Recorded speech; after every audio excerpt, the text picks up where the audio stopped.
여러분 광고 들으셨던 것처럼 지난주에 저희가 1,460만 원이라는 헌금을 돕기로 하였던 15가정의 아동들에게 이제 전달을 했습니다. 너무나 귀한 참여에 다시 한번 감사를 드리고요. 우리가 기도했으면 좋겠는 것은 그 아이들이 돈뿐만 아니라 복음도 함께 받기를 기도했으면 좋겠습니다. 그들의 인생 속에 주님으로 인해서 그리고 그들의 인생이 풍성해질 수 있도록 계속해서 기도해 주시기를 부탁드립니다. 지난주 우리는 6주간의 사순절을 보내고 부활주일을 맞이했습니다. 지난주에 저는 부활을 맞이하는 우리가 이제 어떻게 살아가야 되는가에 대한 말씀을 드렸는데요. 첫 번째로 경축하는 삶을 살자. 그리고 두 번째로 자기 이해의 삶을 살아가자고 말씀을 드렸습니다. 여러분께서 들어오시면서 오늘 성찬기를 다 받으셨을 텐데요. 사순절, 고난주간, 또 부활주일, 성찬식까지 이 일련의 이 시퀀스의 마지막을 매듭짓는 날이 바로 오늘 성찬식이라고 볼 수 있습니다. 이 성찬은 교회의 전통 안에서 성례전이라는 용어로 표현되는 의식이에요. 성례라는 것은 말 그대로 성스러운 예식을 의미하는데요. 그리스도께서 십자가와 구원을 통해 베푸신 이 구원의 사건을 눈으로 보여주는 것이라고 여러분 생각하시면 됩니다. 그래서 영어로 표현하면 visualize라고 하는 단어로 표현해 볼 수 있어요. 어떤 추상적인 사건을 눈으로 보여준다는 것이죠. 교회의 전통 속에는 두 가지의 성례전이 있는데요. 하나는 세례이고요. 또 하나는 성찬입니다. 세례는 무엇을 보여주는가? 우리가 예수 그리스도와 함께 죽고 다시 부활했다는 사실을 보여주는 것이죠. 그분 안에서 내 옛사람이 죽고 이제 새로운 피조물이 되었다는 진리를 물속에 들어갔다가 다시 나오는 것을 통해서 이제 표현하는 것입니다. 초대교회 공동체는 반드시 세례를 받아야만 정식 공동체의 일원이 될 수 있었고요. 그리고 그 신앙 고백이 전제가 될 때 예배와 모임에서 이루어지는 성찬을 받을 수 있었습니다. 자, 그러면 세례와 더불어서 2000년 교회의 전통에서 이어져 온 또 하나의 성례전인 성찬은 무엇을 의미하는가?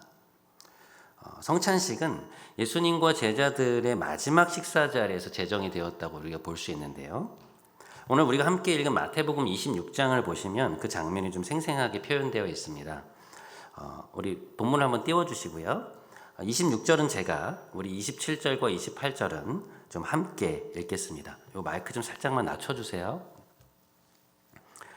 그들이 먹을 때 예수께서 떡을 가지사 축복하시고 떼어 제자들에게 주며 이르시되 받아 먹으라, 이것은 내 몸이니라 하시고, 또 잔을 가지사 감사기도 하시고 그들에게 주시며 이르시되 이것을 마시라, 이것은 죄 사함을 얻게 하려고 많은 사람을 위하여 흘리는 바 나의 피, 곧 언약의 피니라. 주님은 돌아가시기 전날 저녁에 제자들과 이제 마지막 식사 자리를 가지시는데요. 그 자리에서 당신의 죽음과 희생에 대해서 최종적으로 말씀하십니다. 먼저 26절에 보면 제자들에게 떡을 떼어 주시면서 이렇게 말씀하세요. 받아 먹으라. 이것은 너희를 위하여 주는 내 몸이다. 십자가에서 자신의 몸이 찢기실 것을 예표하는 것이죠. 그리고 나서 잔의 의미를 설명하시는데요. 뭐라고 말씀하십니까? 이것은 죄사함을 얻게 하려고 너희를 위해 흘리는 나의 피다라고 주님께서 말씀하십니다. 그러니까 십자가 위에서 찢기고 흘리는 몸과 피를 통해서 우리에게 죄사함의 은혜를 허락해 주시겠다는 그런 말씀인 거죠. 누가복음에 보면 주님께서 이 예식을 이후에도 계속해서 행하면서 나를 생각하라고 말씀하시는 장면이 나와요. 그래서 주님이 승천하신 이후에 초대교회 예배에서 결코 빠질 수 없었던 예식이 바로 이 성찬 예식입니다. 오늘 저는 성찬의 여러 의미 중에서 한 두 가지에 포커스를 맞추어서 좀 생각해 보려고 하는데요. 하나는 연결이라는 주제고요. 또 하나는 감사라는 주제입니다. 자, 먼저 성찬식이 갖고 있는 첫 번째 의미는 연결이라고 볼 수 있어요. 주님의 성찬을 대할 때 우리가 종종 놓치게 되는 중요한 사실이 하나 있는데요. 그것이 무엇이냐? 부활하신 주님이 지금 이 자리에 함께 계신다는 거예요. 제자들과 마지막 식사의 자리에서 떡과 잔을 나누셨던 그 주님이 오늘 이 성찬의 자리에 동일하게 우리에게 떡과 잔을 나누어 주신다는 것이죠. 그런 의미에서 여러분, 성찬은 단순히 예수님을 기념하는 자리나 아니면 오래전 있었던 감동적인 사건을 회상하는 자리가 아닙니다. 그럼 뭐냐? 지금도 살아계신 주님과 함께 그 옛날 사도들이 섰던 그 자리에 함께 서는 거예요. 그들과 똑같이 주님이 직접 나누어 주시는 이 떡과 잔을 대하면서 우리의 구원의 의미를 되새기고 우리도 주님처럼 살겠다고 결단하는 시간인 것이죠.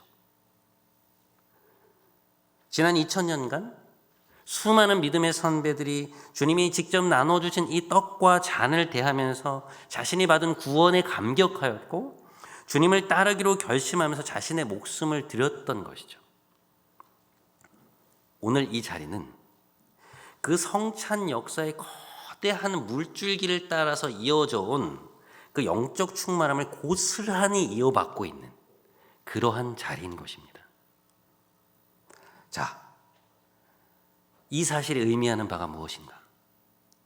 사도들로부터 시작해서 지난 2000년의 세월 동안 우리의 믿음의 선배들이 받아왔던 떡과 잔을 오늘 우리가 주님께 직접 받는다는 것은 무엇을 의미하는가? 그것은 지난 세월을 살았던 모든 성도들과 함께 지금도 살아 숨쉬고 있는 주님의 몸된 우주적 교회의 한 지체로 우리가 여기에 있다는 것을 의미해요. 지금 내 옆에 있는 형제 자매들과 함께 수천 년의 세월 속에 녹아있는 우리 그 믿음의 선배들의 숨결을 생생히 느끼면서 사도적 전통의 자리에 우리가 서 있다는 것이죠. 그것이 성찬이 갖고 있는 연결의 의미입니다. 교회란 무엇이냐? 여러분, 교회는 건물이 아니에요. 여러분들은 아마 에클레시아라는 말을 들어보셨을 거예요. 신약 성경에 교회라고 번역되고 있는 이 헬라어 단어가 뜻하는 바는 무엇이냐? 이것은 에크라고 하는 단어와 칼레오라고 하는 단어의 합성어인데요. 이 에크라는 것은 from의 의미를 갖고 있어요. 어디에서부터. 그리고 칼레오라는 것은 불렀다라는 의미입니다. 다시 말해서 어떤 곳에서부터 따로 불러냄을 받은 사람들, 그들로 이루어진 공동체, 그것이 바로 교회인 것이죠. 그래서 교회는요, 건물이 아니에요. 교회는 사람들로 이루어진 공동체입니다. 그것이 교회의 정의예요. 에베소서 2장에 보면요, 여러분, 이런 말씀이 나와요. 우리 한 절씩 좀 교독하고 마지막 절은 좀 함께 읽겠습니다. 제가 먼저 읽겠습니다. 너희는 사도들과 선지자들의 터 위에 세우심을 입은 자라. 그리스도 예수께서 친히 모퉁이 돌이 되셨느니라.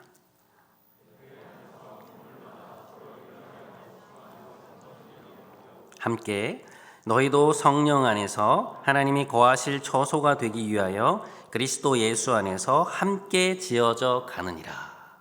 자, 여러분 여기 보세요. 너희는 사도들의 희생과 헌신 위에 그리스도를 기초석으로 하여 세워진 교회라는 한 건물이라는 거예요. 모든 교회를 하나의 존재로 보고 있어요. 그런데 이 교회라는 건물은 독특해요. 죽어있는 콘크리트가 아니라 살아있는 유기체라는 것입니다. 그래서 우리 한 사람 한 사람이 그리스도 안에서 서로 연결되어서 하나의 성전으로 지어져 간다는 거예요. 자, 여기서 우리가 주목해 보게 되는 것은 뭐냐? 이런 것인데요. 사실 성경은 우리 한 사람 한 사람이 이미 성전이라고 이야기하고 있습니다. 그렇잖아요. 주님께서 이미 우리 안에 들어와 계시잖아요. 그런데 오늘 에베소서가 말씀하고 있는 바는 무엇입니까?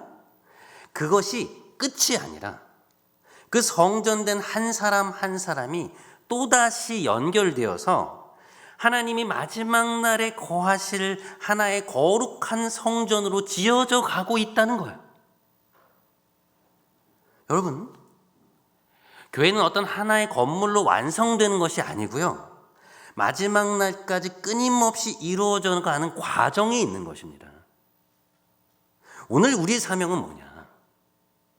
지난 수십 세기 그 수십 세기 동안 선배들이 연합해서 만들어온 이 거룩한 그리스도의 몸을, 그것을 이어받아서 바로 이 시대 이곳에서 우리의 연합을 통해 하나님이 거하실 수 있는 성전으로 만들어 가야 한다는 거예요. 그것이 우리의 사명이라는 것입니다. 기독교의 메시지 속에서 하나님 사랑과 이웃 사랑이 떨어질 수 없는 이유가 바로 여기에 있어요. 여러분, 우리는 홀로 성전이 되어서, 다시 말해 남이야 어떻게 되든 혼자 거룩하게 성화가 되어서 개인으로 구원받는 게 아니라는 거예요. 66권 성경 전체를 관통하는 메시지가 뭔지 아세요, 여러분? 우리는 하나님의 자녀이자 동시에 하나님의 백성이라는 거예요. 성경에서는 항상 개인과 공동체의 개념이 함께 강조가 돼요. 공동체 없는 개인은 정의가 불가능합니다. 여러분, 제가 삼위일체 하나님이 어떻게 공동체를 이루고 계시는지에 대해서 설명하면서 Being as Communion이라고 하는 개념에 대해서 설명해 드린 거 아마 기억나실 거예요. 교제적 존재로서의 개인, 교통하는 존재. 다시 말해서 존재라고 하는 것은 그 본질에 이미 다른 존재와의 교통을 포함하고 있다는 거예요. 성부, 성자, 성령 하나님은 각각 구별되는 분이시지만 성부 하나님은 성자 하나님, 성령 하나님이 없이는 스스로의 존재를 규정짓지 않으세요. 그분의 존재가 규정되지 않는 거예요. 마찬가지로 성자 하나님도 성부 하나님, 성령 하나님이 없이는 그분을 말할 수 없어요. 그래서 우리 하나님은 누구냐? 삼위일체 하나님, 온전히 하나이신 하나님이라는 거예요. 오늘 우리가 마주하고 있는 이 성찬을 통해서 주님이 우리에게 가르쳐 주시는 것은 무엇인가? 지난 2000년의 세월 동안 자신의 세대에서 서로 연합하며 교회를 만들어왔던 그 수많은 믿음의 선배들과 우리를 연결해 주시는 일이에요. 왜냐? 우리는 그리스도 안에서 한 몸이기 때문에 그래요. 여러분은 지금 혼자 신앙생활을 하고 계신 게 아니에요. 우리를 앞서 살았던 그 수많은 믿음의 선배들, 동시에 지금 이 순간 저 아프리카에서, 아랍에서, 미얀마에서, 북한과 중국에서, 시리아의 난민 캠프에서 독재와 가난과 굶주림 속에서도 주님을 붙들고 사랑하고 있는, 오늘도 그분의 살과 피를 대하고 있는 수많은 지체들과 함께 연결되어 있는 거예요. 그리스도의 몸인 거대한 교회의 일원으로서 하나님이 거하실 처소가 되기 위해서 그들과 함께 연합하고 연대하면서 함께 이 길을 걸어가고 있는 것이죠. 무릇 그리스도인이라면 여러분, 이 우주적 교회에 대한 인식이 반드시 있어야 돼요.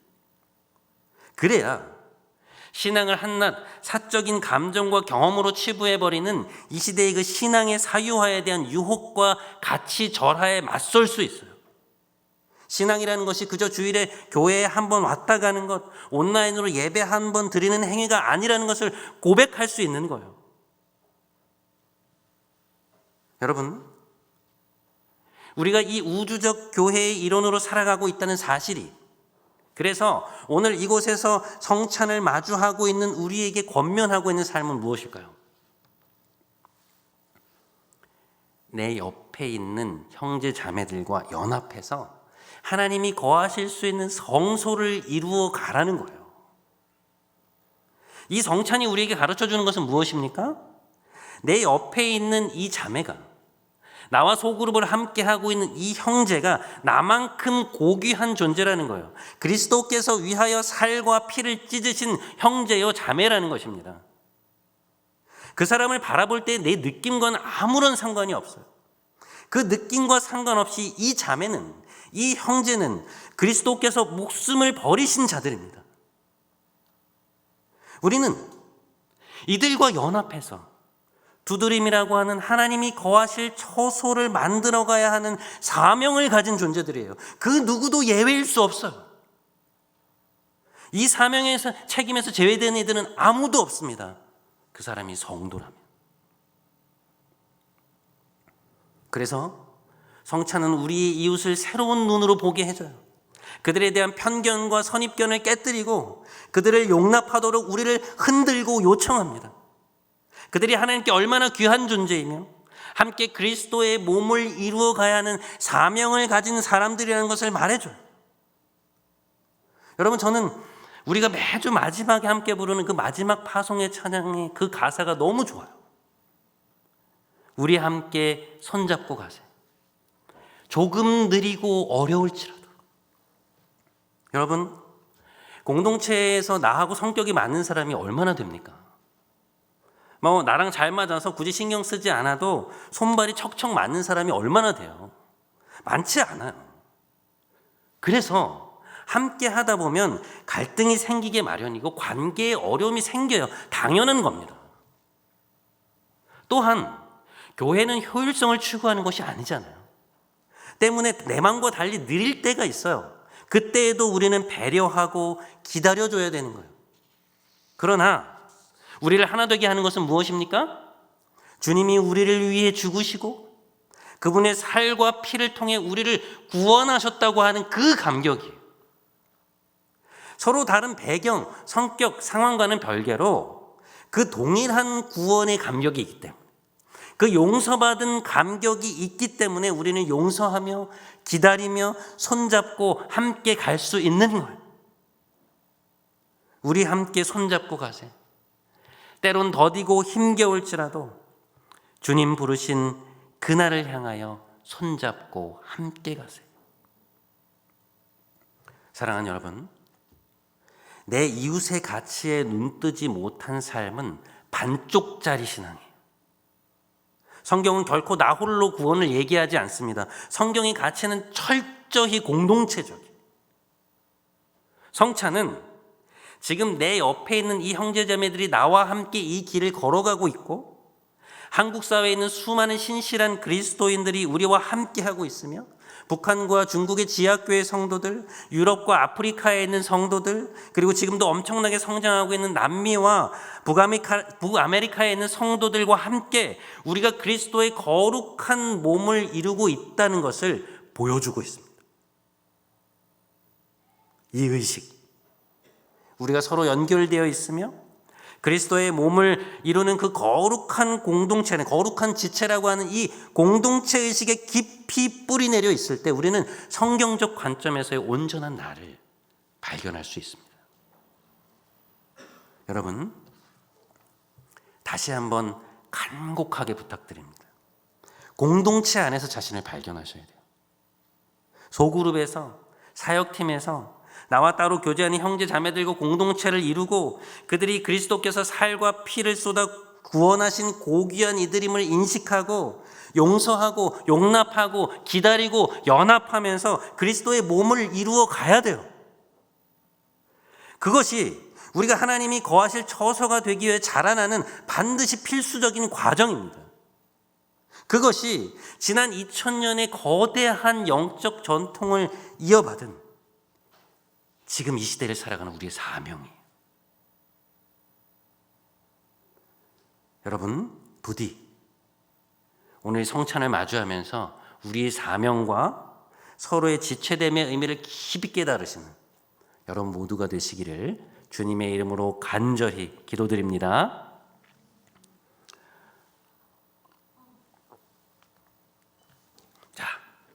그러면 성찬식을 통해서 우리가 오늘 깨달아야 하는 두 번째 주제는 무엇이냐? 그것은 감사예요.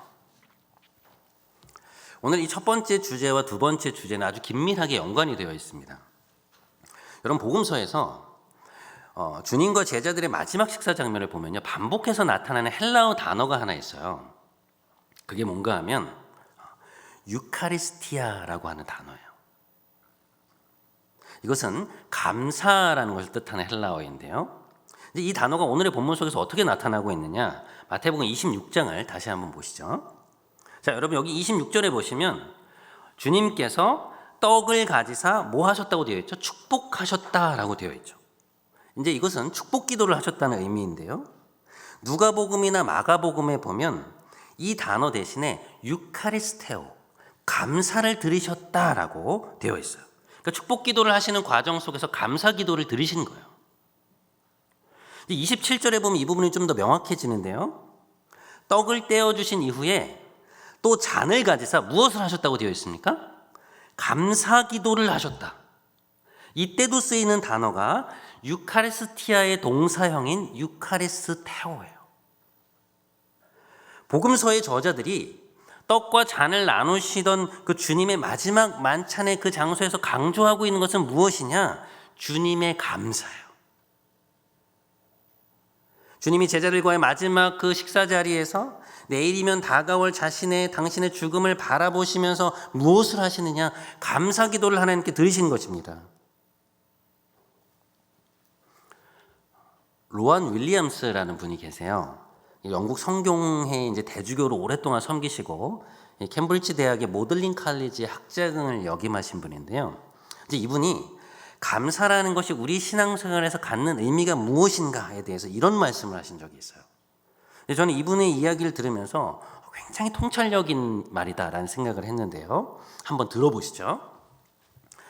하나님께 감사를 드리는 것은 우리의 경험을 은혜로우신 하나님께 연결하는 것입니다. 감사는 우리에게 일어난 일이 그것이 어떤 것이든 그리고 어떤 식으로든 하나님에게서 비롯된 것임을 인정하는 행위이기 때문입니다. 여러분, 우리는 살아가면서 많은 일들을 겪잖아요.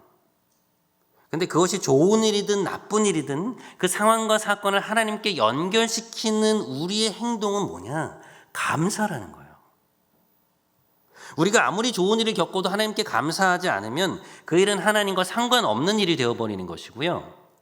반면에 아무리 힘든 일을 겪고 있다고 해도 하나님께 감사하게 되면 그 흑암의 자리까지도 그분의 주권 아래 허락된 하나님의 품이라는 것을 고백하는 행위인 거예요.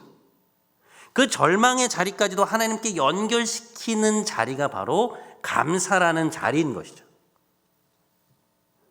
정말 많은 이야기 아닙니까? 여러분, 우리는 늘 하나님이 나의 인생을 최선으로 인도하신다고 말하죠. 하나님이 나와 함께 하신다고도 말합니다. 그런데 막상 내 삶에 어려움이 닥쳐오면 그 상황을 하나님과 연결시키지 못할 때가 많아요. 나의 신앙이 마비가 되는 거예요. 하지만 오늘 본문 속 주님을 보세요. 십자가의 죽음을 하루 앞두신 오늘 성만찬의 자리에서 주님은 무엇을 하고 계십니까? 아버지 하나님께 감사를 드리고 계세요.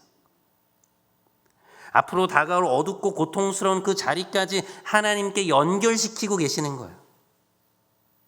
여러분, 제가 아까 감사라는 헬라어 단어가 유카리스티아라고 말씀드렸죠? 그럼 이거 한번 맞춰보시죠. 성찬식을 뜻하는 헬라어 단어는 무엇일까요? 짐작이 되시죠? 바로 유카리스티아예요. 교회가 주님의 몸과 피를 대하는 이 성찬식에 감사라고 하는 그 이름을 붙였다는 것은 우리로 하여금 굉장히 많은 것을 생각하게 해요. 여러분, 십자가는 주님에게 가장 힘든 것이었어요. 어떤 육체적인 고통이나 사람들에게 당하는 수치 때문에 힘드셨던 게 아니에요. 순교자들도 기록에 보면 그 죽음의 고통 앞에서 굉장히 의연하게 나갔던 많은 이들이 있었어요. 하물며 주님께서 그 문제가 극복이 안 돼서 그러셨겠습니까? 그게 아닌 것이죠. 주님이 그렇게 괴로워하셨던 이유는 뭐냐? 영원한 사랑 속에서 단 한 번도 분리된 적이 없었던 성부 하나님과의 단절과 분리로 인한 그 고통 때문에 그러신 거예요. 하나님의 거룩한 분노를 촉발하는 우리의 모든 죄를 짊어지시고 그 죄를 정죄하시는 하나님의 거룩한 진노를 온몸으로 받아내시면서 아버지와의 단절을 경험하시는 그 분리의 고통이 주님에게 너무나 컸던 것입니다. 삼위일체 하나님의 존재 속에서는 있을 수 없는 일을 마주하시는 거예요. 그런데 주님은 인생의 그 가장 깊은 어둠 속에서 무엇을 하시느냐? 아버지 하나님께 감사를 하고 계세요. 어떻게 그런 일이 가능했습니까? 부활의 지평에서 그걸 바라봤기 때문에 그래요. 이번 주 초에 저에게 좀 내적인 어려움이 좀 있었습니다. 여러분 아시겠지만 지난주까지 한 6주간이 사순절의 기간이었잖아요. 그래서 저희 공동체가 이제 진행했던 여러 가지 캠페인들도 있었고요. 제가 보통 한 달에 3번 설교를 하고 이제 한 번은 전도사님들께서 하시면서 설교의 짐을 나눠지는데 이제 마침 고난 주간이 끼어 있어서 제가 쉬지 않고 이제 계속해서 5주 정도 넘게 이제 설교를 해온 거예요. 이제 거기에 이제 주일 저녁 예배나 이제 새벽 예배 설교도 이제 포함되어 있었던 것이죠. 그래서 제가 한 지난 6주간이 넘는 시간 동안 새벽에 일어나서부터 밤에 잘 때까지 거의 쉬지를 못한 거예요. 새벽 기도를 마치고 집에 안 들어오고 바로 출근을 해서 사무실에서 큐티를 하고 기도를 하고 설교 준비하고 신방하고 전화하고 행정적인 일을 처리하고 집에 늦게 들어와서도 계속 그 모드를 이어갔던 거죠. 저 스스로 지금 우리 공동체의 영적인 싸움이 너무 치열하고 또 공동체에서 계속 진행하는 프로젝트들이 있으니까 이 긴장이 늦춰지지가 않는 거예요, 제가. 그런데 그렇게 6주 가까이를 그렇게 보내고 이번 주를 맞이했는데 부활절이 지나고 긴장이 풀리니까 제 감정이 갑자기 훅 처지는 거예요. 여러분 그런 거 있잖아요. 이게 그 몸이 힘들면 감정이 영향을 받는 게 있잖아요. 그래서 제가 마음이 너무 우울한 거예요. 그런 상황 속에서 제가 맞닥뜨린 게 무엇이었느냐? 이번 주 악화된 코로나의 상황이었습니다. 막 갑자기 확진자의 수가 급증하기 시작하고 막 4차 유행이 시작되네 만에 막 기사들이 올라오고 어떤 교회에서 또 확진자가 나왔다는 그 이야기를 들으면서 제가 마음이 막 눌리는 거예요. 두려움이 이제 엄습해 온 거죠. 이제 겨우 우리 공동체가 얼굴을 맞대고 활기를 누려가고 있는데 또다시 형제자매들을 못 보면 어떡하지 하는 걱정이 이제 제 안에 막 올라오기 시작하는 것입니다. 안 그래도 이 공동체 리더로서 제가 너무 굉장한 영적 부담감을 느끼고 있었는데 막 주변이 악화되는 그 상황에 제 시선이 꽂히면서 제가 영적으로 확 눌린 거예요. 마음이 너무 어렵더라고요. 근데 그런 상황에서 주중에 이제 사무실에 혼자 앉아서 큐티를 하고 있었는데요. 그날 말씀이 요한복음 20장 11절에서 18절까지의 말씀이었어요. 여러분 요한복음에 보면 주님이 돌아가신 그 첫 주일 새벽에 막달라 마리아가 주님의 무덤으로 갔다고 나와 있어요. 그런데 마리아가 주님의 시신이 안치되었던 그 무덤으로 가서 제일 처음 발견한 것이 무엇이었느냐? 무덤 입구를 막고 있었던 큰 돌이 굴려져 있는 걸 본 거예요. 너무나 황당한 일이었습니다. 왜냐하면 돌이 굴려질 일이 없거든요. 당시 문화적인 정황으로 생각해 볼 때 이건 뭐냐? 누군가 시체를 훔쳐간 거예요. 여러분 생각해 보세요. 주님께서 돌아가신 지 3일이라는 시간이 흘렀어요. 안식일 때문에 막 오도 가도 못하다가 안식일이 끝나자마자 막 새벽부터 주님의 무덤으로 불이 나게 달려가는 것인데 거기서 발견한 게 무엇입니까? 돌이 굴려져 있는 거예요. 마리아는요, 그걸 주님의 부활하신 거 연관지어 생각할 수가 없었어요. 그래서 그 텅 빈 무덤 앞에서 예수님을 찾을 길이 없으니까 성경에 보면 뭐라고 나오냐면 하염없이 울었다고 되어 있어요. 마리아에게는 지금 이 상황이 그냥 어둠인 거예요. 그냥 절망의 낭떠러지 깊은 곳에 갇혀있는 상황이었던 것입니다. 본문 11절에 보시면 마리아가 무덤 밖에 서서 울고 있었다라고 되어 있는데요. 헬라어에 보면 무덤을 향해 서서 울고 있었다라고 전치사가 포함되어 있어요. 무덤을 향하고 그 어두컴컴한 빈 무덤을 바라보면서 계속해서 울고 있었던 것이죠. 이게 끝이라고 생각하니까 막 절망 속에서 하염없이 눈물이 흘러나오는 거예요. 그런데 그때 놀라운 반전이 일어납니다. 조금 전까지 비어있던 그 빈 무덤에서 이상한 기척이 느껴지는 거예요. 그래서 마리아가 울다가 몸을 구부려서 동굴 안을 들여다봤거든요. 근데 거기에 누가 있었느냐? 천사가 2명 있는 거예요. 그런데 여러분, 이 천사들이 마리아한테 뭐라고 하는지 아세요? 저는 이 말씀을 듣는데 정말 엄청난 충격을 받았어요. 이렇게 얘기합니다. 여자여, 어찌하여 울고 있느냐? 여자여, 왜 울고 있느냐? 주님이 다시 살아나셔서 무덤에 시체가 없는 것인데 왜 무덤이 비어있다는 이유로 울고 있느냐라고 묻고 있는 거예요. 여러분, 부활의 지평을 가지지 못한 마리아에게 무덤 입구에 돌이 굴려졌다는 것은 시체를 도난당한 흔적이었습니다. 빈 무덤은 누군가 시체를 훔쳐갔다는 너무나 명확한 증거였어요. 그러나 부활의 지평에서 볼 때 그 돌이 굴려진 것은 무엇입니까? 주님의 부활을 나타내는 징표였어요. 주님이 죽음을 깨뜨리시고 다시 살아나셨다는 증거였습니다. 그 동일한 현상을 바라보고 있는 천사들과 마리아의 시각이 완전히 다른 거예요. 그래서 그들이 묻고 있었던 거죠. 여자여, 왜 울고 있느냐? 제가 이 본문을 묵상하다가 너무 큰 충격을 받았어요. 여러분, 제 눈이 어디에 고정되어 있었습니까? 계속해서 늘어나고 있었던 확진자 수에 가 있었던 거예요. 4차 유행에 대한 기사들이 나오고 그렇게 되었을 때 우리 공동체가 겪게 될 상황이 머릿속에 그려지면서 그 어두움이 저를 엄습한 것이죠. 눈에 보이는 현실, 그 어둠이 다인 줄 알고 그것을 부활의 지평 속에서 바라보지 못한 채 그 현실을 살아계신 하나님과 연결하고 있지 못한 저를 발견하게 된 거예요. 그 말씀 속에서. 왜 울고 있느냐라는 말씀을 듣는데 정신이 번쩍 나더라고요, 제가. 내가 마주하고 있는 이 상황을 내가 하나님께 연결시키지 못하고 있었구나. 부활의 지평에서 그걸 바라보지 못하고 있었구나. 그래서 감사가 아니라 절망하고 있었구나. 여러분, 제가 그걸 깨닫고 나서요, 사무실 바닥에 무릎을 꿇고 회개와 감사의 기도를 드렸어요. 주님,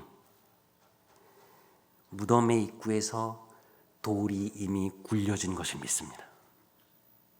주님은 부활하셨고 이 모든 상황이 주님의 주권 아래 있음을 믿습니다. 감사를 드렸어요. 그리고 나니까 제 마음에 깊은 평안이 찾아오는 거예요. 여러분, 우리가 겪고 있는 모든 현실은 하나님의 주권 아래 있습니다. 부활하신 주님이 역사의 주님이시요, 미래의 주님이시요, 우리 인생의 주님이십니다. 그분에게는 불가능한 일이 없어요. 우리 이 시간 감사를 올려드리기 원합니다.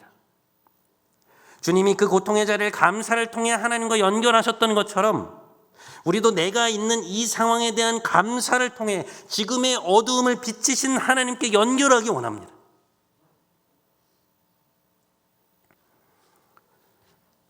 마지막 한 가지 이야기만 나누고 설교를 마치려고 합니다. 제가 오래전에 남미 쪽에서 선교 사역을 하시던 부부 선교사님의 이야기를 글로 읽은 적이 있어요. 그 지역의 학생 선교사의 선교의 지도자로서 정말 열심히 섬기시던 이 선교사님 부부에게 어느 날 너무나 고통스러운 일이 닥친 거예요. 뭐냐면 길에서 강도를 만났는데 남미가 혼란스럽지 않습니까? 남편 되시는 선교사님이 총에 맞아 돌아가시는 사건이 일어난 거예요. 누구도 예상할 수 없었던 너무나도 고통스러운 일이었습니다. 갑작스러운 남편의 죽음, 남겨진 3명의 아이들, 남아있는 그 지역의 수많은 사역들, 자신에게 찾아온 그 어둠과 혼돈을 겪으시는 와중에 이 아내 되시는 선교사님이 자신의 상황을 말씀하시다가 맨 마지막에 던지신 메시지가 하나 있었어요. 20년이 지났는데요, 여러분, 저는 그 문장이 아직도 또렷이 기억이 나요. 이런 말씀이었어요. But, 하지만 we know this is not the end of this story. But we know this is not the end of this story. 하지만 우리는 이것이 이 이야기의 끝이 아니라는 사실을 알고 있습니다. 그러면서 새 아이와 함께 활짝 웃고 계시던 그분의 사진이 기억이 나요. 사무엘 베케트의 소설 이름 붙일 수 없는 자라는 글에 이런 대목이 있어요, 여러분. I can't go on, but I'll go on. 난 계속 나아갈 수 없어. 그래도 계속 나아갈 거야. 사랑하는 여러분, 우리는 때로 힘들지만 앞으로 나아가야 해요. 아니, 앞으로 나아갈 수 있습니다. 왜 그렇습니까? 지금 우리가 겪고 있는 이 상황이 이 이야기의 끝이 아니라는 사실을 알고 있기 때문에 그래요. 부활의 지평 속에서 우리의 삶이 때로 불확실할지라도 우리는 오늘도 우리의 삶을 경축하면서 은혜로우신 하나님께 감사하면서 이 길을 걸어갈 수 있는 것입니다. 왜냐하면 부활하신 주님이 지금 우리와 함께 하고 계시며 이 길의 끝에 하나님께서 우리를 기다리고 계실 것이기 때문입니다. 우리 함께 손잡고 주님 부르실 그날을 향하여 함께 걸어갑시다.